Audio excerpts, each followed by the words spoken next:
On Detective Sarah Chen's desk, there was only one photograph, a picture of her brother, a DEA agent killed in Colombia. For 8 years as a small-town police officer, Sarah was known by everyone as too soft. Her male colleagues thought she couldn't work on big cases. But today, the clues Sarah had been secretly following for 3 years would capture America's biggest drug lord, and everyone would realize they were wrong. I wonder where you're watching this story from today. Don't forget to write which city you're watching from in the comments. Whether you're from the quiet towns of Montana or the big cities of California, you've probably seen a woman's abilities being underestimated before. But none of you would have thought that such a big operation could have such a small beginning. This isn't just a drug operation story. It's also a story about what determination, patience, and family love really mean. Sarah Michelle Chen was born in San Francisco in 1985. Her father, James Chen, was an engineer who immigrated from Taiwan, and her mother, Linda, was an Irish-American nurse. Sarah had a brother 3 years older, David Chen. The bond between David and Sarah was much stronger than a normal sibling relationship. David had always protected Sarah and taught her how to be strong in life. Both were very intelligent children, but their characters were different. David was more aggressive and adventurous, while Sarah was more analytical and patient. Sarah's childhood was spent in 1990s San Francisco. During that time, the city was experiencing drug problems. David and Sarah often saw drug dealers on their way to school. These scenes deeply affected both of them. "One day I will stop these people," David had said when he was 16. Sarah also supported her brother. "I will help you too."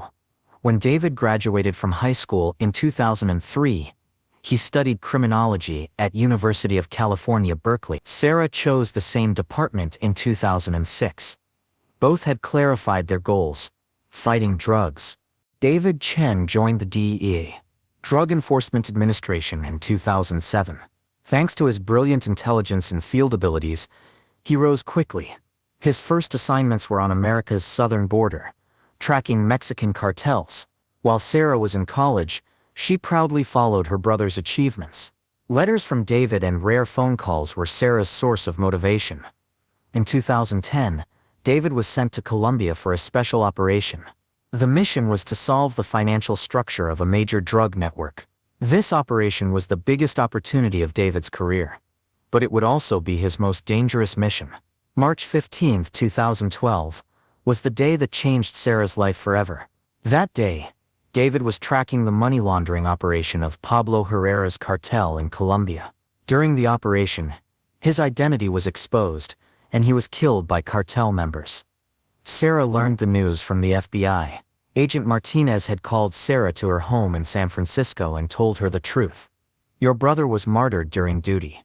He made a great sacrifice for his country." Sarah's world collapsed. Her brother was not only her sibling, but also her best friend and hero. At the funeral, Sarah touched David's coffin and quietly vowed, "I will finish your work." This event completely changed Sarah's life direction. Now she wanted not just to become a police officer, but specifically to fight drugs. In 2013, Sarah joined the California Police Academy. Her performance at the academy was perfect. She didn't lag behind men in physical tests, and surpassed everyone in academic courses. Academy instructor Lieutenant Rodriguez said about Sarah, "Sarah Chen is one of the future generation police officers. Her analytical intelligence and determination are commendable." But the reality Sarah faced after graduation was very different from the academy. Big city departments didn't accept Sarah, finding her inexperienced. Finally, the police department in the small town of Pinewood, Montana, gave her a chance. Pinewood was a quiet town with a population of 12,000. The crime rate here was very low. Theft, drunkenness, traffic accidents. Sarah wasn't happy with this assignment. She wanted to conduct major drug operations, but such cases seemed impossible in Pinewood. Pinewood Police Department was small. There were Sheriff Tom Williams, 4 detectives, and 8 police officers. Sarah's arrival marked the department's first Asian and second female employee. On her first days, Sarah noticed her colleagues' attitudes. Detectives Jim Bradley and Mike Torres looked at Sarah with suspicion. "What's a big city girl going to do here?" they would whisper. Sheriff Williams gave Sarah small cases: lost cats, neighbor disputes, attempted theft cases. These assignments broke Sarah's motivation. "I became a police officer to fight drugs," Sarah told Sheriff Williams one day. "Sarah," Williams said patiently, "there's no drug problem here. Our biggest case last year was Johnson's tractor being stolen." But when Sarah began to examine Pinewood closely, she noticed different things. By the end of 2016, Sarah began to notice strange movements in Pinewood. The town looked quiet, but some details caught Sarah's attention. First, she saw that the number of luxury cars in town was more than normal. In a town with an economy based on farming and livestock, having so many Mercedes, BMW and Cadillacs was strange. Second, there were abnormal movements at some farms. Late-night truck movements, guard dogs without valid reasons, technological security systems. Third, the cash flow at the town's bank was more than normal. When Sarah talked to bank manager Robert Hayes, she learned that very large amounts of cash had entered the town over the past 2 years. When Sarah shared these observations with detectives Bradley and Torres, they didn't take her seriously. "Sarah, you've watched too many movies," Bradley said, laughing. "The biggest crime here is exceeding the speed limit." When Sarah couldn't get support from her colleagues, she began conducting her own investigation. Outside work hours, on weekends and holidays, she systematically examined Pinewood. Sarah's method was recording vehicle license plates, observing movements at farms, noting activities during strange time periods, mapping interpersonal relationships. After 3 months, Sarah determined that 7 farms in Pinewood showed suspicious activities. The common points of the farms: they had all been purchased in the last 3 years. The backgrounds of new owners were unclear. They earned much more income than normal agricultural production. They were in constant communication with each other. The most suspicious farm was Green Valley Ranch, outside town. Its owner was Carlos Mendoza, an apparently Mexican businessman. But according to Sarah's research, Mendoza's background wasn't as clean as it appeared. In early 2017, Sarah noticed suspicious movement at Green Valley Ranch. At midnight, large trucks were coming and going to the farm. These trucks stayed only 2 to 3 hours, then went in different directions.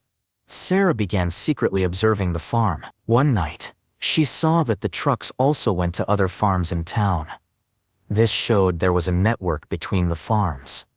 The biggest discovery was a bag Sarah found near the farm. Inside the bag was a very small amount of white powder. When Sarah secretly sent this to the laboratory, the result was shocking: 97% pure cocaine. This finding confirmed Sarah's suspicions. Pinewood was the center of a major drug operation. When Sarah took her findings to Sheriff Williams, she faced an unexpected reaction. Williams didn't take Sarah's findings seriously. "Sarah, this could just be coincidence," Williams said. "You found a bag of powder. This doesn't mean there's a big operation." "But Sheriff," Sarah insisted, "all the suspicious movements, strange wealth, nighttime truck traffic, when all these come together—" "Sarah," Williams interrupted, "you're very enthusiastic. This is good. But sometimes you daydream. Such a thing can't happen in Pinewood." Sarah couldn't understand why Sheriff Williams was so reluctant. Either he really didn't believe it, or that night Sarah thought of a terrible possibility. What if Sheriff Williams was part of this operation? When Sarah couldn't get support from local police, she decided to apply directly to the DEA. She contacted Agent Lisa Martinez, one of her brother David's former colleagues. "Agent Martinez," Sarah said on the phone, "I'm David Chen's sister. I need to talk to you urgently." Martinez called Sarah to the DEA office in Phoenix. Sarah told her findings and suspicions in detail. Martinez was initially skeptical. "Sarah, you're an inexperienced small-town police officer. How could you have detected such a big operation?" But the evidence Sarah showed was impressive. Especially the inter-farm truck traffic and the cocaine bag caught Martinez's attention. "Okay," Martinez said, "we'll support this operation, but we need to be very careful." The DEA began a secret cooperation with Sarah. The plan was, Sarah would continue her normal work in Pinewood, but at the same time gather intelligence for the DEA. This process was very difficult for Sarah. During the day she did normal police work. At night she observed farms. She also had to hide her suspicions from colleagues, especially Sheriff Williams. Agent Martinez gave Sarah special training. Her colleagues saw her as a harmless small-town police officer. After 6 months of secret work, Sarah and the DEA understood the true scope of the Pinewood operation. This wasn't just a local drug operation. It was part of one of America's largest cocaine networks. The operation worked like this. From Colombia, cocaine came to Mexico by sea. From Mexico, it was smuggled to the American border by land. From the border, it was transported to Montana via secret routes. In Pinewood, it was processed and packaged at farms. From Pinewood, it was distributed to America's big cities. Monthly cocaine flow was approximately 2 tons, worth $300 million. This was the largest rural cocaine operation the DEA had detected at that time. The structure of the operation was understood, but its leader was still unclear. Carlos Mendoza was just a local coordinator. The real leader was someone bigger. Sarah's detailed observations revealed an unexpected name: bank manager Robert Hayes. Hayes managed the financial part of the operation and controlled all money flow. But the real shock was learning that there was someone above Hayes too. This person managed the operation from outside and only came to Pinewood for monthly meetings. Sarah realized she needed to increase the risk to learn the identity of this mysterious leader. In early 2018, Sarah took a big risk to reveal the mysterious leader of the operation. She decided to secretly enter bank manager Hayes' office. This plan was very dangerous. If caught, both her career would end, and her life would be endangered. But Sarah was willing to risk everything to avenge her brother David. One Saturday night, Sarah secretly entered Hayes' office. She began searching for operation details on Hayes' computer and in his files. The information she found was shocking. The operation was called Green Mountain Network, and operated not only in Montana but also in Idaho, Wyoming, and North Dakota. The most shocking finding was the identity of the operation's real leader, Pablo Herrera Jr. This name sounded familiar to Sarah. Pablo Herrera Jr. was the son of the cartel leader who killed her brother David. At that moment, Sarah realized this operation wasn't just a drug operation, but also a personal revenge opportunity. When Sarah reported her findings to Agent Martinez, the DEA experienced great excitement. Pablo Herrera Jr. was a criminal they had been searching for years, and it wasn't known that he was in America. "Sarah," Martinez said, "it's time to finish this operation. But you have one last task." The DEA's plan was to organize a capture operation during Pablo Herrera Jr.'s next visit to Pinewood. But for this, the exact date and location needed to be known. Sarah's task was to obtain this information. But this was the most dangerous part, because she needed to stay very close to Hayes. Sarah began accidentally befriending Hayes. She did patient work for months to gain Hayes' trust. In the fall of 2018, Sarah obtained the information she was looking for. Hayes had told Sarah while drunk, "The big boss is coming on the 15th. He's going to give everyone a big bonus." When Sarah reported this information to the DEA, the operation began to be planned. Pablo Herrera Jr. would come to Pinewood on November 15th. The operation was named Mountain Justice. 2,000 DEA agents, 50 FBI agents, and local police forces would conduct a coordinated raid. For Sarah, this was the result of 3 years of work, but at the same time, it was an opportunity to avenge her brother David. November 15, 2018, was the day that changed Sarah's life. The operation began at 050 in the morning. Sarah's task was to go to her normal work and not arouse suspicion, but her heart was beating with great excitement. Today she would reap the fruits of her 3-year work. At 14:30, Pablo Herrera Jr.'s convoy entered Pinewood. Immediately afterward, DEA agents surrounded the town. The operation was carried out perfectly. Pablo Herrera Jr. was captured at Green Valley Ranch. At the same time, simultaneous raids were conducted at 7 farms. Operation results: 23 people arrested, 2.5 tons of cocaine seized, $47 million in cash found. America's largest rural drug network dismantled. The most shocking development during the operation was that Sheriff Williams was also arrested. Investigations revealed that Williams had been part of the operation for 5 years. Williams was receiving $50,000 monthly bribes in exchange for turning a blind eye to the operation. This was why he didn't take Sarah's suspicions seriously. When Sarah learned this, she experienced great disappointment. "I thought my sheriff trusted me," she told Agent Martinez. "Actually, he was trying to stop me." Sarah, Martinez said, "You accomplished this operation alone, even when your own sheriff was against you. This is an incredible success." Media and recognition. News of the operation caused great resonance in national media. Sarah's story was featured in newspaper headlines. CNN, small-town female cop brings down biggest drug network. Fox News, the detective they underestimated. New York Times, from doubt to DEA, a female officer's journey. Sarah was uncomfortable with media attention. "I just did my job," she would say. "My goal wasn't to become famous." But her story became a great source of inspiration, especially for female police officers. Sarah received hundreds of letters from young women saying they gained courage to become police officers. The DEA gave Sarah a special award, Outstanding Service in Drug Enforcement. This award was the highest honor given to a local police officer in DEA history. Montana Police Department promoted Sarah to detective sergeant. Now Sarah was managing her own team. The FBI offered Sarah a special assignment, Organized Crime Fighting Unit. Sarah accepted and moved to Phoenix. The most meaningful result of the operation was the capture of Pablo Herrera Jr. In court, Sarah addressed the jury. "This isn't just a drug case. This was a search for justice against the organization that killed my brother. David Chen was martyred 5 years ago while doing his duty. Today, one of his killers is being brought to justice."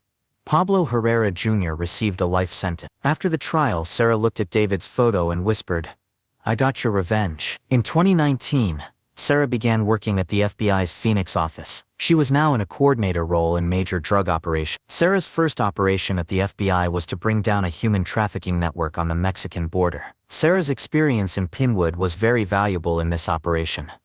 Sarah's approach at the FBI was different. While other agents usually relied on technology, Sarah preferred patient observation and analytical thinking. "Technology is important," Sarah would tell her colleagues, "but nothing is as effective as patient policing." In 2020, Sarah met Michael Rodriguez, a pediatric doctor in Phoenix. Michael had admired Sarah's story and supported her. They married in Sarah was now Sarah Chen Rodriguez. At their wedding, David's photo stood in the front row. Their first child was born in 2022. David James Rodriguez. Sarah had named her son in memory of her brother David. "David's name will continue to live," Sarah said, "and maybe my son will also defend justice someday." Besides her duties at the FBI, Sarah mentored young female police officers. She gave speeches at police academies every year. "There will be those who underestimate you," she would tell young female police officers. "But this is their problem, not yours. Do your job well. Be patient, and never give up." Sarah's advice: pay attention to details. Be patient, big cases take time. Do your job even when colleagues don't support you. Don't forget your family motivation. After the operation, Pinewood completely changed. Former FBI agent, Patricia Moore, was appointed as the new sheriff. The town became a clean and safe place. Sarah visited Pinewood once a year. The townspeople saw her as a hero. A street was even named in Sarah's honor, Chen Avenue. "Pinewood taught me a lot," says Sarah. "Big crimes can be hidden in the smallest places." As of 2024, Sarah Chen Rodriguez works as a supervisory special agent at the FBI's Phoenix office. She now manages a team of 40 people. Her latest operation was to bring down a fentanyl smuggling network on the Arizona-Mexico border. In this operation too, Sarah's patient approach was successful. Sarah's goal is to continue the work David started but couldn't finish: protecting America from drug threats. Sarah's success also contributed to modern policing debate. She emphasized the importance of the human factor against technology. AI and technology are very important, says Sarah. But no algorithm can replace an experienced police officer's intuition. Sarah's methods are taught at the FBI Academy as the Chen approach: systematic observation, patient data collection, analytical thinking, combination of intuition and technology. Sarah's success improved the status of female police officers in America.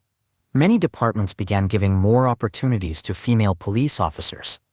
The phenomenon known as the Sarah Chen effect. Understanding that female police officers can succeed in big cases. Statistics also confirm this. The number of female detectives increased by 34% after 2019.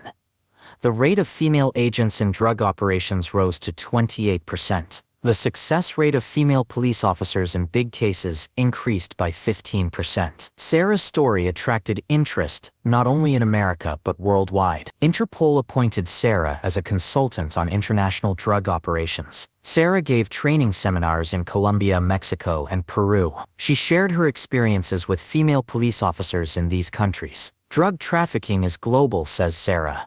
Our fight must also be global, and women's role in this fight is very important. Pablo Herrera Jr.'s trial lasted 2 years. Sarah testified as the main witness in the case. In court, she told how Pablo's father was responsible for her brother David's killing.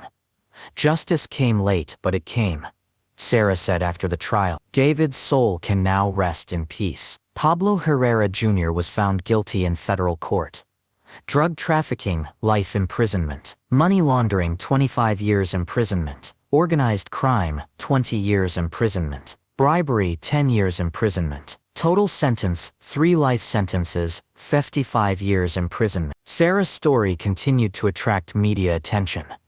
In 2023, she published her book, Underestimated: A Female Detective's Journey. The book became a bestseller and was translated into 15 languages. Sarah donated 50% of the book proceeds to families of fallen police officers. Netflix wanted to make Sarah's story into a documentary. The documentary, called The Detective They Doubted, was released in 2024 and won an Emmy Award. Sarah also received a film offer from Hollywood. "It's too early," Sarah said. "Maybe I'll consider it when I retire." Sarah's success also led to police education reforms. Gender bias in law enforcement courses were started at the FBI Academy. In these courses, the strengths of female police officers are emphasized. The harmful effects of gender bias are explained. The Sarah Chen case study is examined. Equal opportunity policies are taught. Many police academies also updated their curricula based on Sarah's experiences. Sarah's case also attracted the attention of criminology psychologists. Dr. Jennifer Walsh from Harvard University studied Sarah's success factors. Research findings: personal motivation. David's revenge increased performance by 40%. Patient approach was more effective than expecting quick results. Gender bias created stronger motivation in the victim. Family bond was a critical factor in professional success. Sarah's case, says Dr. Walsh, shows the role of personal motivation in professional success. With Sarah's influence, the new generation of female police officers are more courageous and determined. Young women who take Sarah as an example volunteer for difficult cases. Detective Maria Gonzalez, Phoenix PD. "Sarah showed me that being a woman isn't a disadvantage. It's a different perspective." Agent Jennifer Kim, DEA. "I follow Sarah's patience and analytical approach. Big achievements take time." Lieutenant Amanda Brown, FBI. "Thanks to Sarah, we understood that female agents can also serve in major operations." Sarah's methods also contributed to the development of police technologies. IBM developed an AI system called Shen Analysis Protocol. This system connects small clues to big cases, supports patient data collection processes, combines human intuition with technological analysis, supports female police officers' work styles. Technology supports Sarah's approach, says Dr. Chen Wang from IBM, but it can never replace it. Sarah's son David James is now 2 years old. Sarah tells him stories about his uncle David. "David, your uncle was a hero," Sarah tells her son. He fought to make the world safer. Sarah's goal is for her son to also be a person who believes in justice. He doesn't have to be a police officer, she says. But let him be fair and courageous. Pinewood is now famous for Sarah Chen's story. The town uses the slogan, "The town that fought back." A Sarah Chen museum was opened in town. The museum includes Sarah's uniform and badge. Operation photographs. David Chen's Memorial Corner. Anti-drug campaign exhibition. 50,000 visitors come annually. Museum income is donated to drug addiction treatment centers. Sarah now takes a coordinator role in international drug operations. Her latest operation was to bring down the Peru-Colombia-America Triangle cocaine network. In this operation, simultaneous raids in 3 countries, 56 arrests, 12 tons of cocaine seized, $890 million worth network dismantled. For David's soul's peace, Sarah said after the operation. The war continues. Sarah plans to retire from the FBI in 2030. Afterward, she intends to teach at university and mentor young police officers. I want to share my experience with the young generation, says Sarah, especially with female police officers. Sarah's dream is to establish the David Chen Foundation. This foundation will provide support to families of fallen police officers, give scholarships to young female police officers, help drug victims. Sarah says about her success. I just wanted to avenge my brother, but this journey taught me a lot. The most important thing I learned: never give up. People may underestimate you, may not support you, but you continue to move forward on your own path. David's death destroyed me, but his memory strengthened me. Sometimes the biggest losses create the biggest motivation. Sarah's story also created awareness about women's rights in America, especially about gender discrimination in the workplace. The Women in Law Enforcement Association made Sarah honorary president. This association includes mentorship program for female police officers, fighting gender discrimination, equal opportunity advocacy, sharing stories of female police officers. Sarah became our voice, says association president, Captain Linda Torres. Sarah's story also began to take place in popular culture. She was included in Time magazine's 100 Most Influential People list. Forbes ranked Sarah 3rd in the Most Powerful Women in Law Enforcement list. People magazine selected Sarah as Hero of the Year. But Sarah is uncomfortable with this attention. I just did my job. The real heroes are the police officers still working in the field. Sarah's current operations: fentanyl network tracking in Arizona, human trafficking on the Mexican border, synthetic drug production in California, online drug sales in Nevada. In every operation, Sarah's approach is the same: patient observation, analytical thinking, detailed planning. Sarah's story teaches women this: there will be people who underestimate you, who don't support you, but this doesn't determine your value. Know your own worth, says Sarah. Do your job well, be patient. Success will definitely come. Her story also emphasizes the power of family bonds. David's memory gave Sarah motivation for 6 years. The memory of those you love, says Sarah, is the strongest source of motivation. Today, Sarah Chen Rodriguez looks at David's photo at her desk in the FBI Phoenix office. Next to it is also a photo of her son David James. My brother couldn't meet his nephew, says Sarah, but his spirit is always with us. Every morning when she comes to work, Sarah starts a new day, a new search for justice, because she knows that the fight against drugs never ends. This is a marathon, says Sarah, not a sprint, and I'm running this marathon in memory of David. In Sarah Chen Rodriguez's office, next to David's photo, is a small plaque. David Chen, hero, brother, inspiration. This plaque reminds me, says Sarah, why I'm in this job. David's death wasn't in vain. His memory saved thousands of people's lives. Every day Sarah works for America's security, but at the same time, she continues the legacy her brother David left behind.